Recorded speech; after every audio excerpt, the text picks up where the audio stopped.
Okay, in this session we're looking at if physicalism won't work, what are the alternatives? And as you know, we haven't shown that physicalism won't work, but we've shown that every attempt to be a physicalist has problems, not only problems, but serious problems. So let's have a look at what we ought to do if physicalism won't work. We've seen that reductive physicalism, identity theory, is probably false. If you remember, that was Kripke's argument, which suggests that if mental states and physical states have entirely different properties, how could they be the very same thing? How could they be numerically identical? Then we looked at non-reductive physicalism. We looked at two types of non-reductive physicalism, functionalism and anomalous monism. And we saw that both of them face serious difficulties. Can anyone tell me what the problem was with functionalism? In a sentence? Okay, no what? No qualia. No qualia. That's not quite a sentence. Could you manage to put that into a sentence? It was a sentence, but you didn't believe it. No, that's true. Fails to explain experience. It fails to explain experience, but in what way does it fail to explain? Do you remember talking about the gap? What was the gap that looked as if it might scupper functionalism? Too much wine, that's a... Sort of the gap between external behaviour and internal feelings, yes, okay. So the idea was that if you can produce a robot that behaves exactly as we do, the functionalists would have to say that that robot experiences the world as we do. Well, okay, you might believe that, but if you think that there's the possibility of a gap here, that you might get a robot that behaves exactly as we do but doesn't experience the world as we do, then that's a problem for functionalism. So that's functionalism. What about anomalous monism? What's the serious difficulty for anomalous monism? Can anyone tell me? It leads to epiphenomenalism. It leads to epiphenomenalism. What do you mean by that, Frank? It doesn't leave anything for the mental to do if the physical is doing everything. So it appears, perhaps, according to Kim, though he's wrong, we won't have any gloss on top of the physical. Okay, so the worry about anomalous monism is if the mental states have physical properties if causally efficacious states have both mental properties and physical properties, if it's the physical property that's lawfully related to the behaviour, then in what sense does the mental have any work left to do? That's the problem for anomalous monism. So we saw that neither of those problems are conclusive. Functionalism can maybe come back from the problem of the gap, but maybe when it comes back from the problem of the gap, it does so by having to say that qualia don't exist at all. And that's difficult. And we can see that anomalous monism can come back on the causal exclusion argument, but in order to do so, it has to say that causation is something very different from what we usually think it is. And that's the argument I didn't have time to go into, and therefore we'll need to talk about that a little bit tomorrow. But the fact is that both those theories of the mind can come back on the problems that were facing them, but whether they can come back sufficiently and in a way that's convincing is very much open to question. So we haven't shown that physicalism is false, but we have shown that it faces serious problems, okay? So what we're going to do is take those serious problems at face value just for the moment and say, well, okay, if we've shown that reductive physicalism and non-reductive physicalism are facing difficulties that actually it's really quite difficult to see how people are going to get over those difficulties, what is the alternative? What do we do if we're not physicalists about the mental? And one possibility is that we should simply accept that mental states exist, but that they're not physical and that they're not causally efficacious. Okay, that's one thing that we might do. Another thing we might do is just say, well, mental states, let's get rid of them. What do we need them for? We don't need them in our ontology at all. Remember what an ontology is? It's your list of what exists. And so if you say that ghosts don't exist, ghosts are not on your ontology, and if you eliminate mental states from your ontology, then what you're saying is that mental states don't exist either.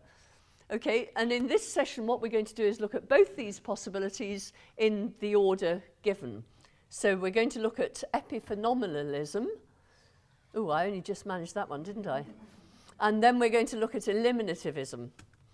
Okay, epiphenomenalism is the view that mental states exist, but they're not physical and they're not causally efficacious. And you see why these two things go together, if you remember from earlier on. The biggest problem for a dualist is the question of causality. So long as we adhere to the view that physics is causally closed, do you remember what physics is causally closed means? It means that any state that causally interacts with a physical state must be itself physical. And so if mental states interact with physical states, they must be physical in some sense. So if mental states are not physical, and that's what we looked at both by looking at dualism and at looking at the problems for reductive and non-reductive physicalism, it means that mental states just can't causally interact with physical states. And that's hugely counterintuitive. You think that I pick up this glass because I want a glass of water, I want a drink of water, and I believe that by doing this, I will get a glass of water. But actually, if mental states are not causally efficacious, then the explanation my behaviour must be other than that. It can't be that my belief and my desire are causally efficacious. Okay, this is usually deemed a problem, as we saw when we looked briefly at Cartesian dualism, but the epiphenomenalists don't see it as a problem at all. The epiphenomenalists have three arguments for the view that mental states are not physical states. Okay, there's the knowledge argument, the modal argument, and the what is it like to be argument. So let's look at each of these in turn. Okay, so this is an argument for the view that mental states are not physical. So far what we've looked at is arguments for the view that mental states are physical, and then we've looked at problems for that view. But now we're looking for a positive argument for the claim that mental states are not physical. Okay, let's look at the knowledge argument. The knowledge argument, Mary, a scientist who knows all there is to know about the physical world, so for example, she knows that people who claim to experience red have been looking at an object that reflects light at 650, I'm told, nanometers. Okay, but Mary, since birth, has been living in a monochrome world. She has never experienced red, she's never seen a tomato, she's never seen a pillar box, she's never seen Susie's lovely coat, etc. All she's ever seen is black and white, but she knows all there is to know about colour vision, and she knows all there is to know about what causes colour vision, what causes somebody to say that they see something as red, and so on. But she's never actually experienced red.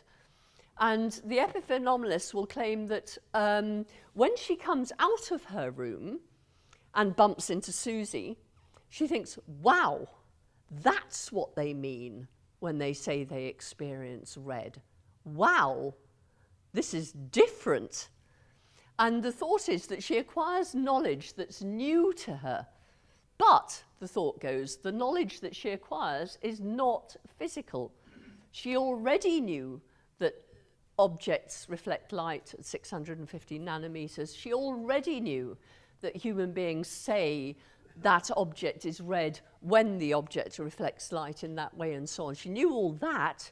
What she didn't know was what it is to experience redness. And the thought is that what she's learnt is not something physical. Therefore, it can't be the case that all information is information about the physical world. It can't be the case that everything you could know is knowledge about the physical. Why wasn't it a physical experience, seeing the red jacket? Why? It would have involved a physical experience. I mean, she would have known that when she experienced red, your jacket was reflecting light at 650 nanometers, and she would have known that when the reflected light hit her, that she was this and that and the other was happening in her brain. But what she had never experienced before is what it felt like to see red. But she's experiencing it now. Now she's experiencing it. Now she can see what other people are talking about when they mean they see red. But I don't understand why it's not physical knowledge. Because she had all the physical knowledge before. So the knowledge she's learnt now is what it feels like to experience red. That's the only knowledge she didn't have before. She had only ever experienced black and white before. Do you see? No, I don't think you do. Okay, sorry, I can see that there are lots of people dying to come in. Susie. No, I'm waiting to hear them. Okay, well, Leo. Couldn't you argue that if she knows all that there is to know about the physical world, an automatic spin-off of that is that she's going to... She knows what it's like to experience red. If you think that, you would have to think that the experience of red is a physical thing. And actually, we don't usually. Do you remember when we asked for people's intuitions? And I haven't got the flip chart here, but we put qualia on the side of the mental rather than on the side of the physical. You don't have to say why she has to think it's a physical thing. Why she has to think it... No, she doesn't think it's a physical thing. She believes that she's learnt something that she didn't know before. The gentleman back there is saying she knows everything there is to know about the physical world. Why can she not infer from that the experience of seeing red? Okay, well, if you're going to say that, what you need to be able to say is that you can somehow infer from nothing other than the physical data what it is to experience red. I don't see how you could infer that. I think you could know a lot about light, objects reflecting light. I think you could know a lot about the human visual system without knowing what it's like to experience red. The point is that this is Jackson's example, isn't it? Yeah. Mary. Jackson has to know that Mary cannot work that out. And he doesn't know. No, he doesn't have to know that because he's postulating that. This is a hypothesis. You can reject the possibility. Yeah, no, you can reject the hypothesis, of course you can. You can say, actually, if Mary had all the physical understanding, she would also know what it's like to experience red. I suppose, again, as usual, you get out what you put in. But the reason you might think that it's not the case, because can you imagine knowing about nanometers, knowing about light reflecting from objects, knowing about the human visual system, etc., and being blind? I mean, could a blind person know everything about the human visual system that would explain why somebody claimed to see red? I mean, a blind person hears other people say the tomato's red. Okay, he may not know what it's like to see red, but he knows what someone means when they say that, in the sense that he knows that this is a property they're ascribing to an object, etc.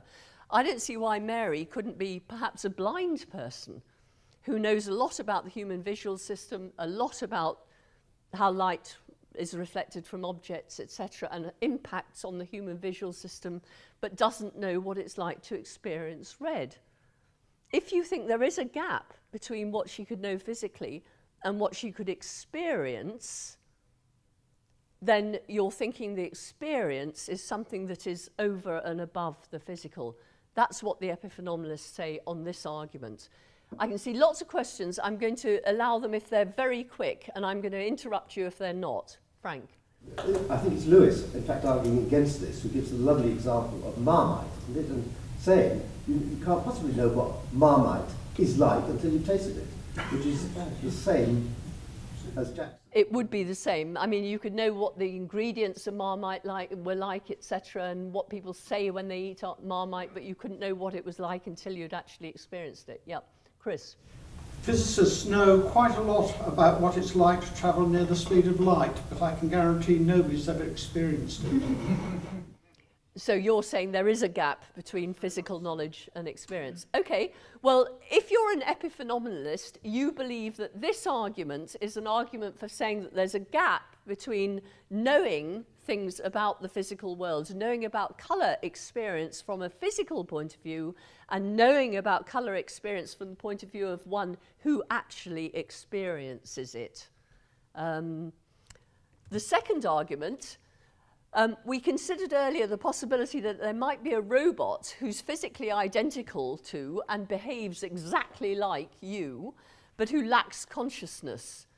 Well, the epiphenomenalists say, if you really think there could be such a world, there really could be a robot who is exactly like you but who lacks consciousness, then again, you believe that everything physical about this world can be duplicated without the mental being duplicated. In other words, you can have a molecule for molecule doppelganger of Alan, and yet not produce, physical doppelganger of Alan, without producing his mental states. And if you think that, says the epiphenomenalist, then you're saying that the mental is not physical. If preserving the physical isn't enough to preserve the mental, then the mental can't be physical. It must be something over and above the physical. Genesis, that would be a good thing if you could do what you suggested. What, produce exactly him, but without the... That's his wife, by the way. Okay, and then finally, there's the what it is like to be argument. We may know everything physical there is to know about bats, says the epiphenomenalist, but we still don't know what it's like to be a bat. Indeed, actually, we could know everything physical there is to know about you, but still without knowing what it's like to be you. I mean, for each of us here, there's a peculiar something. Tom Fisher, there's something it's like to be Tom Fisher, but I don't know exactly what that is. No matter how often I've talked to Tom and da-da, I still do not see the world through his eyes. I don't know what it's like to be him. And again, the epiphenomenalist says that to the extent that there's something it's like to be something that falls outside the physical facts about that thing. So I could learn everything physical there is to know about Tom, and I still wouldn't know what it's like to be Tom. That something it is to be like isn't physical. Okay, so according to the epiphenomenalist, even when all the physical information is in, we still won't know about the awfulness of pains, the itchiness of itches, the pang of jealousy, etc. So the epiphenomenalist thinks the mental is real, and he thinks it isn't physical. So he accepts there are such things as what it's like to be Tom, what it's like to experience red, what it's like to have pain, etc. He thinks all these things are real, and he thinks they're not physical. What's more, he also thinks that the mental is caused by the physical. So it's your God, I can't think of a single case of physico-psycho causation. Come on, help me.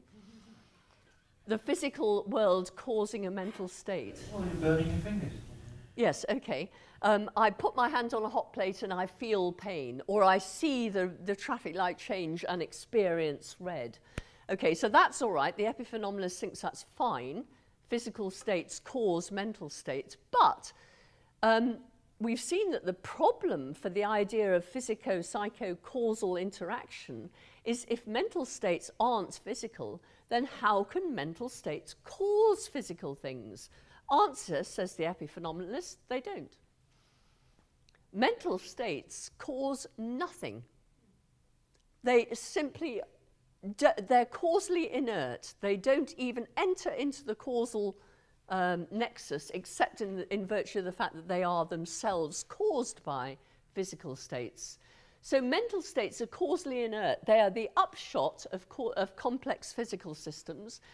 They're undetectable by anything other than introspection, because they make no difference at all to the physical world.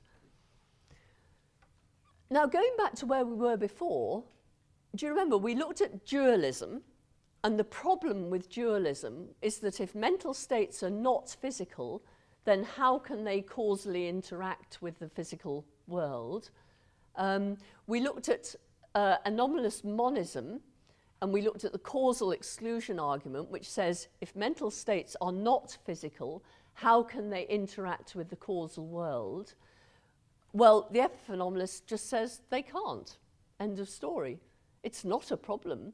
As long as we accept that mental states are epiphenomenal, we can still accept that they're real, and it's not a problem that they don't interact with with physical states. There is a big question here, why shouldn't mental states cause other mental states? But I'm going to ignore that, because epiphenomenalists do say that mental states are causally inert, and I don't quite see why they can't cause other mental states, but anyway. Here are 3 objections to the epiphenomenalist claim, and we're going to look at 3 responses to these objections in a moment. Surely, we might say. There's a question. Okay, is it going to be fairly quick? Just fairly quick. I was interested in the arguments that you put for the economists, but it didn't seem to me that, although I agreed with those arguments about the Marianne knowing everything we want to know about the visual system but not experiencing this and that, but I mean, this essentially seems to me to be a difference between a third-person description and a first-person experience. And you don't have to be an epiphenomenalist to take that line of argument. Well, but surely, but remember, the epiphenomenalist thinks that mental states make no difference to anything other than introspection.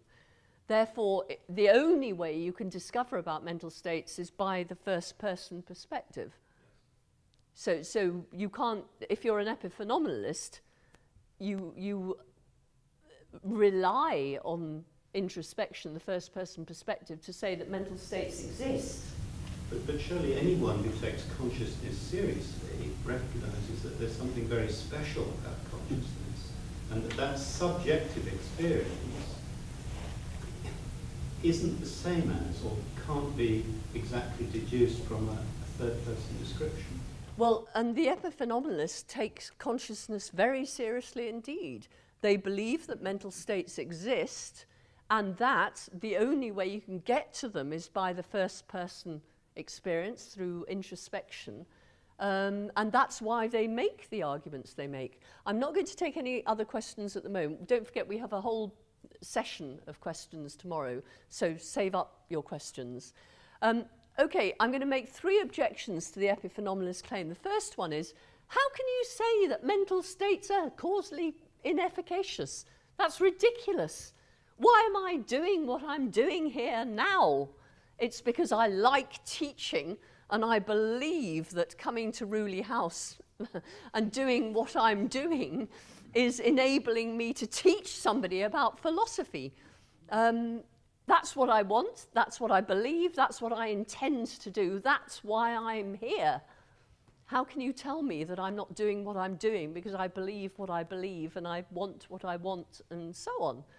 It's ridiculous. Okay, that's the first objection. Second objection is, if qualia have evolved, and I found it very difficult to persuade any of you, I think, maybe some of you, but most of you, refused to accept, when I put an argument forward earlier for the non-existence of qualia, you refused to go along with me, okay? You all think qualia exist. Well, if you think that qualia exists, you'll probably think that they've evolved, and that if they've evolved, they must be adaptive, because how can anything evolve if it's not adaptive to the environment? And the whole mechanism of evolution is that you get a mutation that's adaptive for some reason within the environment, and the things that have that mutation survive and flourish and pass on that mutation until eventually all the things in that species have that mutation. That's what it is to evolve. How can it be adaptive without being causally efficacious? Okay. Third argument. We looked earlier at functionalism, which says that mental states are theoretical states. A mental state is the state it is because of the function it plays within our folk psychological theory. So we look at the environmental stimuli that cause these states, and we look at the behavioural output of these states, and we say, so-and-so is feeling pain. Janet is in pain. I just kicked her and caused tissue damage, and she went, therefore she's in pain. How can her behaviour provide me with any evidence for the fact she's in pain, for her having a state with a certain quality or qualia, if her states are not causally implicated in the production of her behaviour? I mean, the idea that mental states are causally inert is just surely rubbish. Okay, let's have a look at the responses to this argument now. Actually, let's see if any of you can come up with responses to these responses. So, okay, we've got this claim. Mental states are causally inefficacious. They're causally inert. They do nothing. These are 3 objections to them. Can you come back on these objections and say why they're not objections? The third one, I think.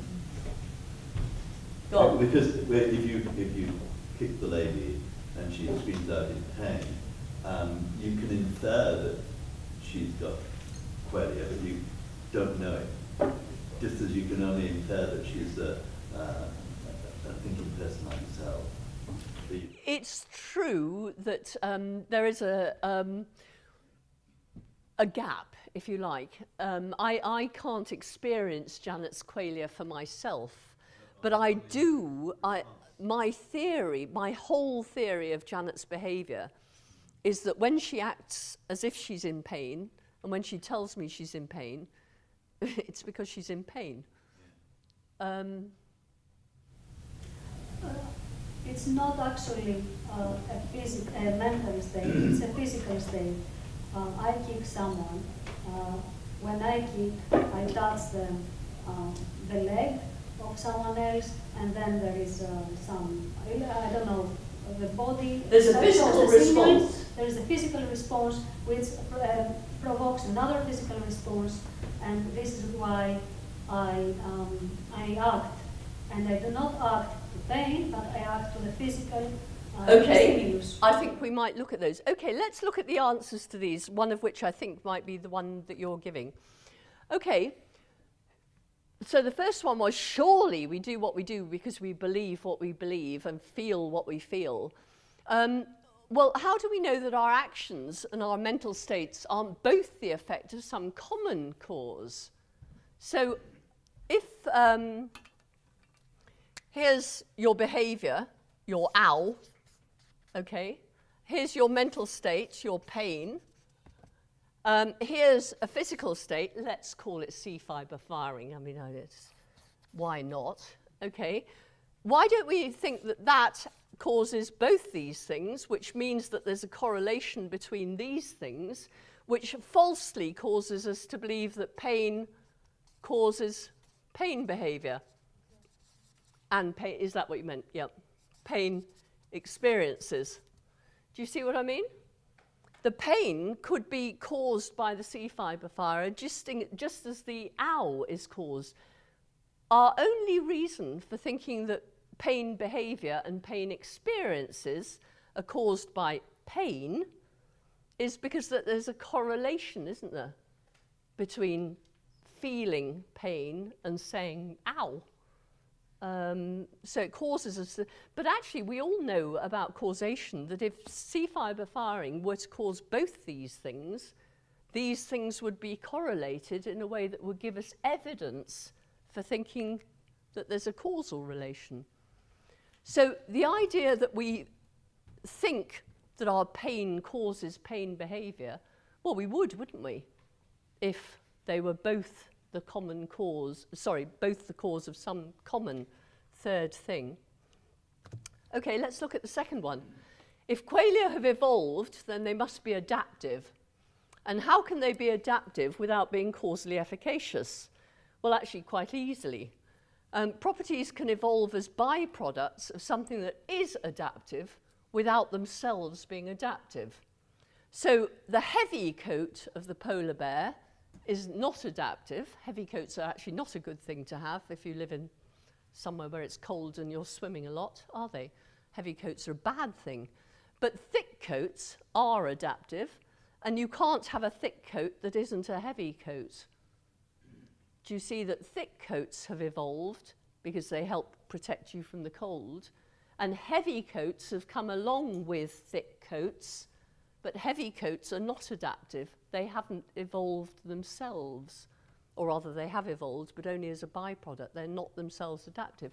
In exactly the same way, perhaps mental properties have evolved as a byproduct of something that is adaptive, C-fibre firing, perhaps, without themselves being adaptive, because how could they be adaptive if they're not causally efficacious? But the fact that you can happily say they've evolved without insisting that they must be causally efficacious. Okay, let's look at the third one. How can behaviour provide us with evidence for qualia if qualia are not causally implicated in the production of behaviour? Do you remember I said if I kick Janet and she screams, why do I think that her behaviour is evidence for her pain if her pain didn't cause her behaviour? Well, if qualia and behaviour are correlated in this way, this would explain this one too. I mean, in the same way, my reading in the Times that Spurs won, this is not my example, by the way. I'm not even sure who Spurs are, except I suspect it's something to do with football. Okay, my reading in the Times that Spurs won is evidence for believing that the Telegraph is also going to report that Spurs won, but not because the Times caused to write what it did by the Telegraph's writing what it did, at least we hope not. Okay, so Spurs winning caused both the Times and the Telegraph to report that Spurs won. And for that reason, my seeing that the Times reported that that Spurs won gives me evidence to think that the Telegraph would also report it. And in exactly the same way, in taking that as evidence for that, that would be perfectly well explained by the fact that that is evidence for both that and that.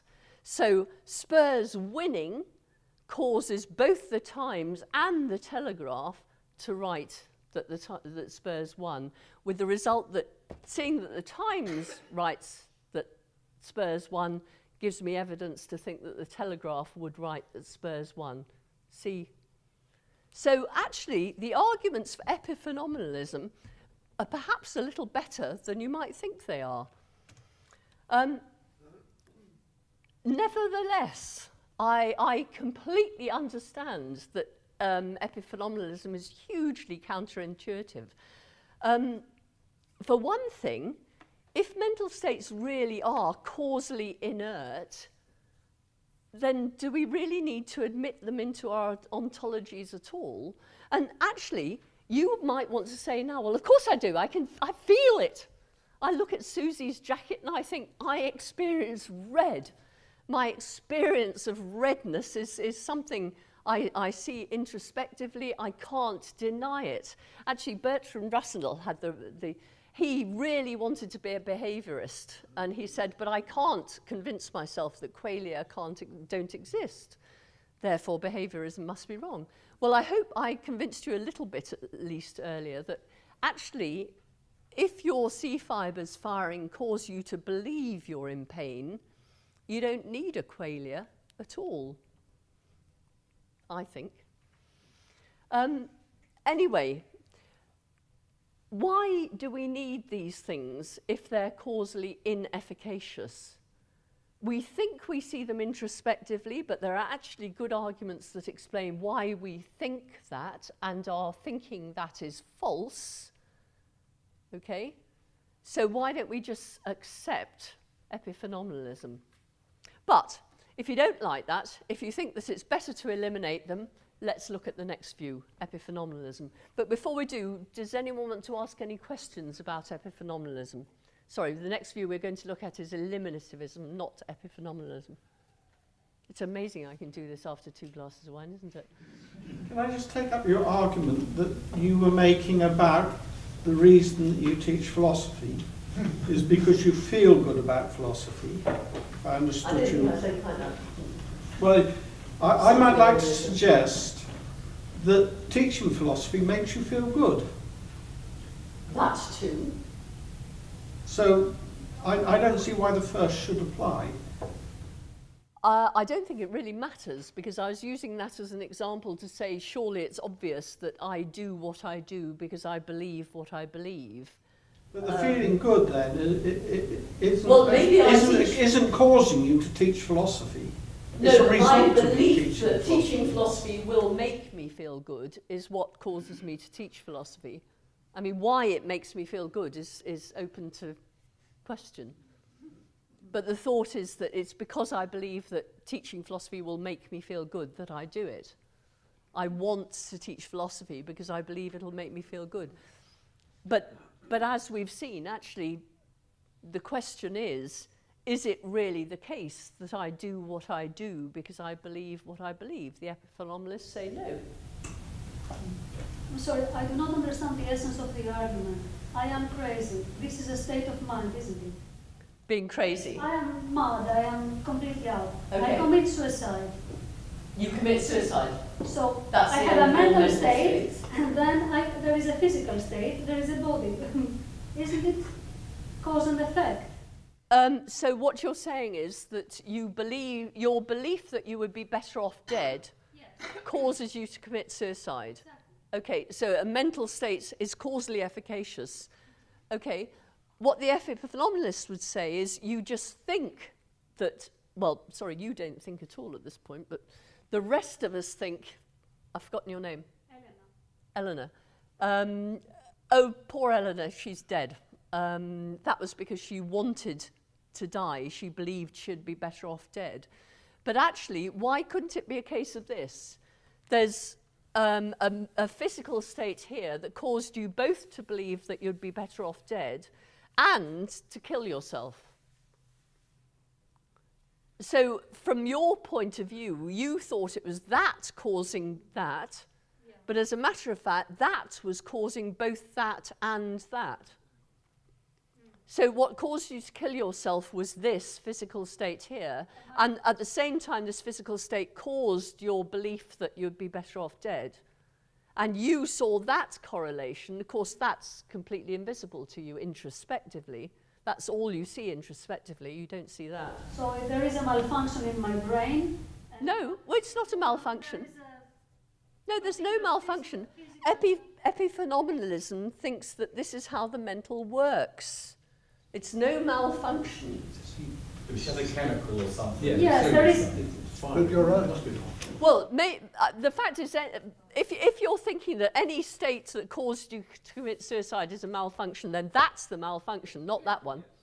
Yes. Yeah, it's that's the malfunction. Okay. But your third circle down there on the bottom left, that you say is the hidden cause of the other two, reflects, doesn't have much weight, as indeed God, for instance, doesn't have much weight until you actually show what that is. Well, epiphenomenalists would say that all you need to find, and actually I was reading about this in Scientific American Mind last week, and so if I could remember what it actually said, which I can't.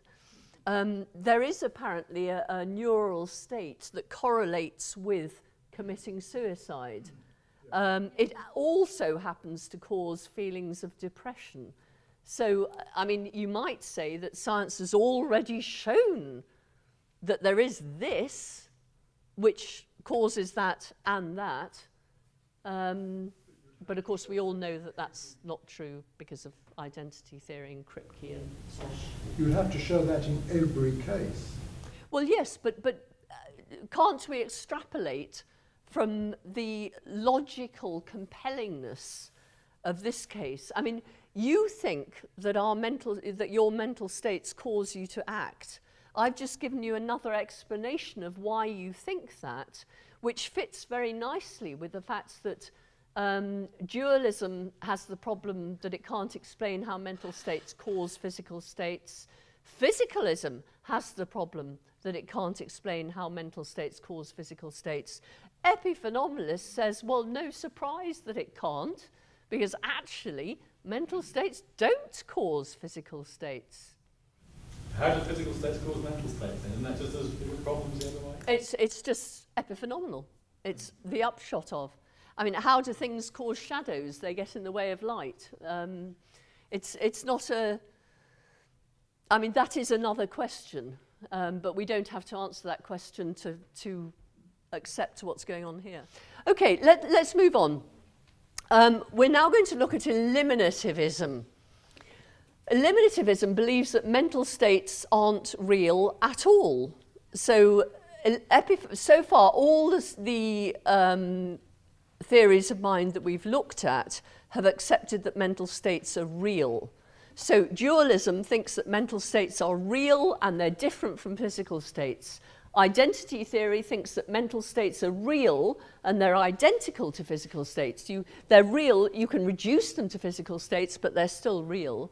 Functionalism thinks they're real, albeit reducible to functional states. Anomalous monism thinks they're real, and what's more, they're sui generis, they're real in their own right.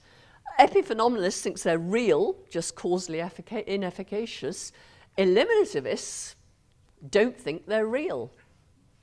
There are no physical mental states. Okay, so like the functionalist, the eliminativist believes that mental states are theoretical states, states drawn from folk psychology. Do you remember what I said about theoretical states? A theoretical state is a state of a theory. You've got something you want explained, something you can observe, something you can point to, see, etc., and you postulate something unobservable in explanation of this observable thing, and you call that thing the Higgs boson, or whatever you call it. You give it a name, because it's that state that plays that role. Now, the functionalists believe that, but so do the eliminativists. And the theory from which mental states are drawn is folk psychological theory. So, why did Janet leap up when I kicked her? Answer, because she was in pain. She experienced pain. Why did Penny cross the road? Answer, she wanted an ice cream and believed that she could buy one from the ice cream van. So there's this theory, folk psychological theory, from which I derive mental states, and I therefore postulate the theory it works. Theory is a good theory. I can make intelligible Jane's behaviour, I make intelligible Janet's behaviour, etc. Let's postulate that it's true. There are mental states and they act in this way. But whereas the functionalist thinks that folk psychology is a true theory, eliminativist thinks that folk psychology is a false theory. According to the eliminativist, folk psychology should be eliminated along with all its other its theoretical states, just like other false theories with their theoretical states. I've forgotten what I'm about to say. Okay. I was going to ad lib from here on in. Okay, until the next slide.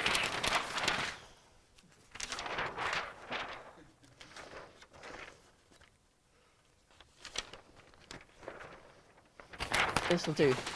Okay. Why is folk psychology a false theory? Why should we reject it? Okay, woodlice. You know, woodlice, nasty little things you find in the garden all the time in your plant pots. Why are they always found under rocks, under logs, things like that? Answer, they like the damp. Okay, and they believe that that's where the damp is to be found. So whenever you see them, they're scuttling away to find themselves a damp place. So that's what they like. Well, actually, this is not at all what woodlice do. Woodlice embody a mechanism called a kinesis, I think, which means that as the air around them gets drier, they move, and they move in whatever direction they happen to be pointed. And they move at a speed determined by how dry the air is around them. And as the air gets damper, they slow down. And as it gets damp enough, they stop. That's why woodlice are found under rocks and logs and things like that. And the minute you know that, you no longer think that they like the damp and believe that it's damp under rocks and things like that. You don't need all the panoply of belief, desire, explanation once you've learnt about these kineses. Dead easy. And we use Occam's razor. Somebody was taking me to task for Occam's razor. We use Occam's razor to get rid of the theory, it was you, Chris, to get rid of the theory that attributes woodlice beliefs and desires and intentions and so on, because actually all we need to do is attribute them a kinesis, and we've got what we want, which is an explanation of why they always end up under logs and things. And so here we've got a case where science has shown us that we don't need to postulate beliefs and desires to explain any woodlouse behaviour. Once you learn that all woodlouse behaviour can be explained in terms of kineses, taxes, fixed action patterns, that sort of thing, you don't need belief, desires, you don't need a theory of mind to explain woodlouse behaviour. Okay, now, in the beginning, everything was explained by appeal to reasons, and causes were a very small. So mountains exploded because they were angry, and you had to make sacrifices of beautiful maidens and plump young children and things like that in order to stop the mountain getting angry so it wouldn't explode. Rivers wanted to get to the sea. Aristotle believed that the reason stones fell to the ground when you dropped them is because they wanted to get to their natural place, which was the centre of the earth. Why did fire rise? Because the natural place of fire, where it wanted to go, was up into the air. So all these explanations were reason explanations, attributing beliefs, desires, etc. to mountains, streams, trees, etc., etc. We didn't know many causal explanations, so we didn't use them. And the advance of science has been to actually turn it round completely the other way. Now, reason explanation is here and causal explanation is here. Do you remember we were looking at the difference between reason explanation and causal explanation before, when we looked at causation is law governed and reason is charity governed? Do you remember? Well, actually, science has just taken over, hasn't it? It's now the reason explanations apply to us and to the apes, perhaps, computers, I don't know, wherever you want to put reason explanations. But the vast majority of things in the world can now be explained in that way rather than that way. And the eliminativists believe that this is going to march on until there is no reason explanation needed. Eventually, science will be able to explain all your behaviour without any appeal to beliefs, desires, pains, etc. I will know neurophysiologically why you do what you do. And it may, I mean, I'll still, if a child says, why is the woodlouse doing that? I'll say, well, darling, the woodlouse likes the damp and it's going da-da-da. But Nobody believes that that's true. That's just what I tell a child because it's much easier to explain things by appeal to reasons than it is to explain things by appeal to kineses. I see you, I'll come to you in a minute. So what the eliminativist thinks is that reason explanations did, they did for mountains and things like that until we found the proper explanation. And in exactly the same way, psychological explanations of our behaviour will do until we know what the real explanations are. And the real explanations are going to be physical explanations, neurophysiological explanations, and reason explanations will just drop out. They won't have any role left at all. So, like the functionalist, the eliminativist believes that mental states are, we've done this, hang on. Okay, so they think it's a false theory, and just as magic is going to be eliminated, eliminated, so folk psychological theories are going to be eliminated once neuroscience gets its act together and enables us to explain all the things that we want to explain without any appeal to mental states, etc. Let me just see. Okay, what were you going to say? You've just eliminated free will, haven't you? Oh, certainly. If you're an eliminativist, you're also a hard determinist. And the difference here is the hard determinist believes that everything we do is caused. All our behaviour is caused by the initial conditions, the conditions surrounding us, and the laws of nature.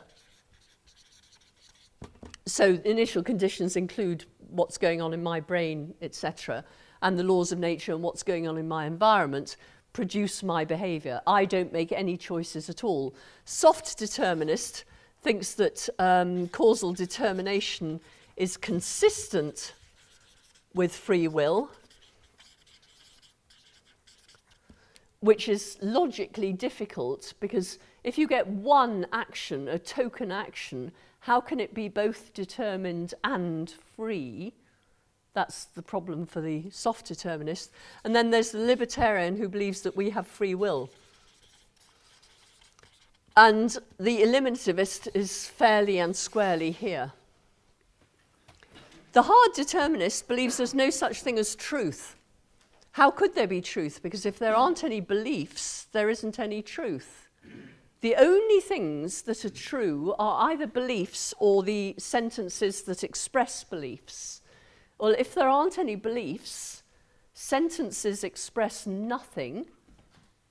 Okay, there are no meanings because there are no belief contents to express, and there is no truth either. Nor is there any free will. This is what the world is like. I don't look so worried because the fact is, if the eliminativist, if the hard determinist is right, they're already right. It's already the case. And now, this is not something that's going to come upon us. It is already upon us. If hard determinism is true, that's what the world is like now. We are under an illusion.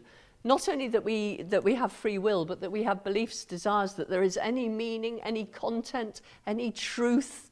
I mean, it's a pretty bleak world, but if we live in that bleak world, we're already in it. Maybe that's why there's so qualia, which actually keep us going. Well, our belief, our false beliefs in qualia. But if we're in that world, we can't believe we're in it. It's certainly true that if we're in it, we can't. And if we're in this world, if we're eliminativists, I mean, you might think, how could we believe that we don't have beliefs? I can follow all this. I can agree with hard Oh, Bob, I'm so glad. I mean, that's no problem. I mean, I can see that one day the whole of folk psychology will be discredited. But what is being discredited is the causal relationship between mental states and anything else. There aren't any mental states. That's one thing it can't discredit, because I have mental states, I'm telling you. I mean, that's just... No, sorry. I mean, You are going on introspective evidence that... I'm perfectly happy to agree that when I feel angry, it doesn't actually have any causal effect. That sense there's just a parallel effect as the same cause. But I'm not. I can tell you that I can get angry. I'm not angry. No, you can tell me that you believe that you get angry, or at least that you believe that you can get angry. But if the eliminativists are right, you are wrong. Well, they can't. Didn't Mary in The Colour Red though show that they can't prove everything? I mean, Mary was supposed to know everything about every firing of every neuron, yet she hadn't got experience, and that couldn't give her knowledge of those thoughts. And when she comes out of her room and suddenly thinks she's got knowledge, she's wrong.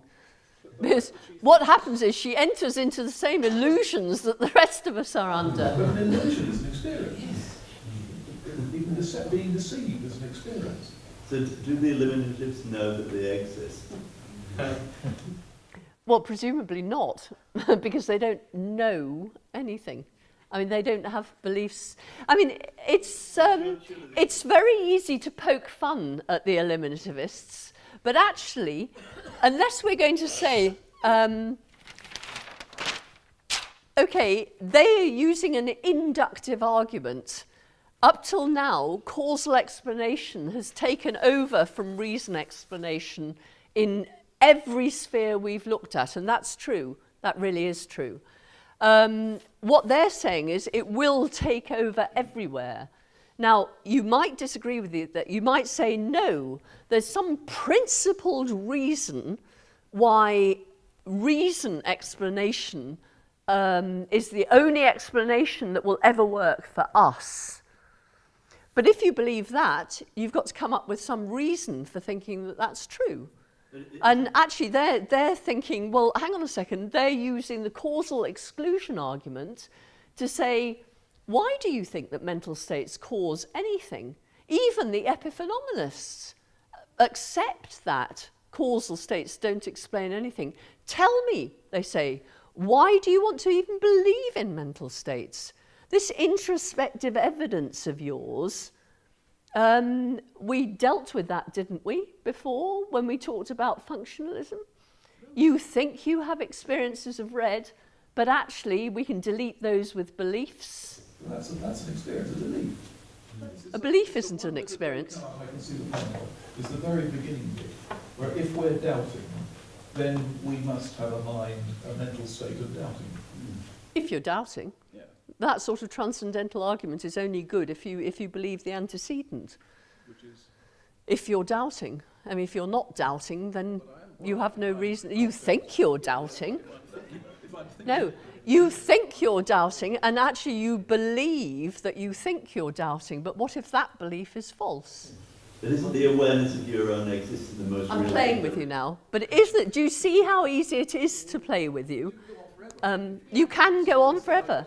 But what you can't do, what we don't want to do, is go on forever, because actually the eliminativists have a better argument than we might think.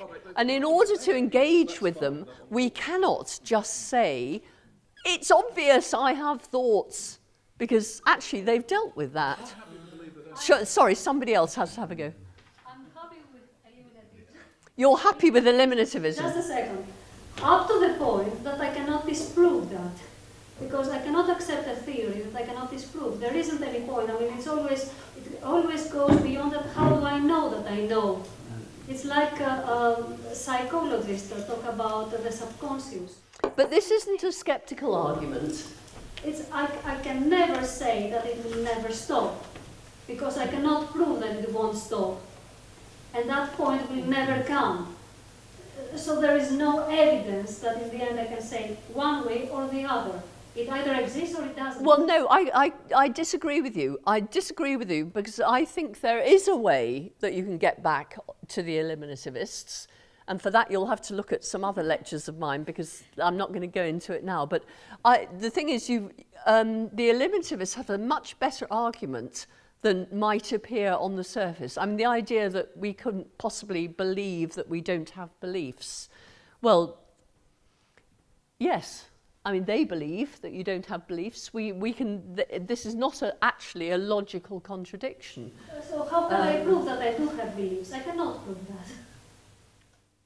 Well, you certainly can't prove it if it's false, and that's what they're claiming. Listen, there are arguments here you can engage with. There really are, and I've given the outline of the arguments, and you've got the handouts, and there's nothing I can do now to convince you of the truth of any of these things that I'm putting to you. In fact, I'm doing my very best to 1 minute convince you of the truth and the next minute convince you that they're false. And what I'm hoping to do, and then that they might be true again, because what I'm hoping to do is loosen any dogmatic views. I'm obviously failing in that. But I'm trying to loosen any dogmatic views you might have on this, because actually this is really cutting edge stuff. This is, what is the mind? We all think we have beliefs. We all think we have experiences. But there are very good arguments out there to suggest either that we don't, or that we do and they're not what we think they are, or that we do and that they are what we think they are, but there are big problems with this, and how are we going to square this with our other theories, like physics, for example, or neurophysiology, both of which are theories on the whole we probably don't want to junk. So we'd like our theory of mind to square with them. Do you see what I mean? This is stuff to think about. It's not stuff that you can do in even 6 hours. Was that a question, or are you just holding your hand up? Is it a fairly quick one, David? Yes, I was wondering, as we've established why the kinesis with the woodlouse, when do we understand what the kinesis is that's brought us all here this week? Well, yes, indeed.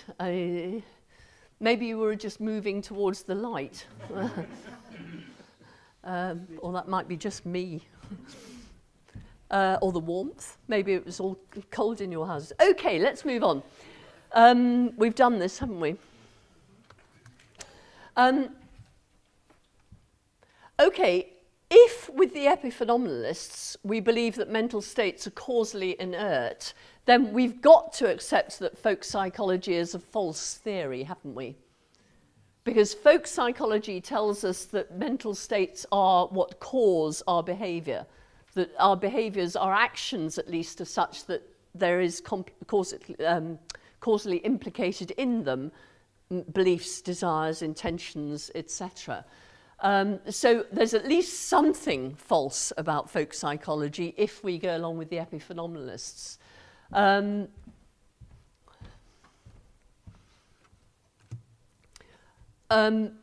That we do eliminate theories that turn out to be wrong, I should have put false there, is also true. You can see why I didn't.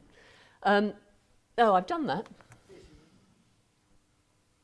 Okay, so the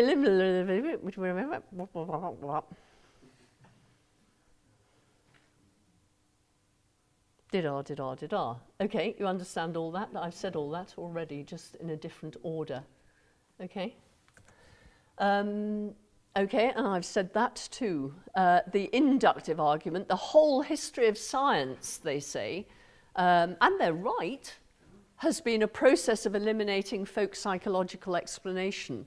And they believe that science is going to continue to do that. So do you remember I talked about the principle of the uniformity of nature? The idea that the future will be like the past. So if every time you've seen A, it's been correlated with B, the next time you see A, it'll be correlated with B. Well, if every time you've ever had a reason explanation, it's eventually been replaced with a causal explanation, surely you believe that the next time you come across a reason explanation that you believe can't be replaced by a causal explanation, it will be, you'll be wrong. So that's the inductive argument.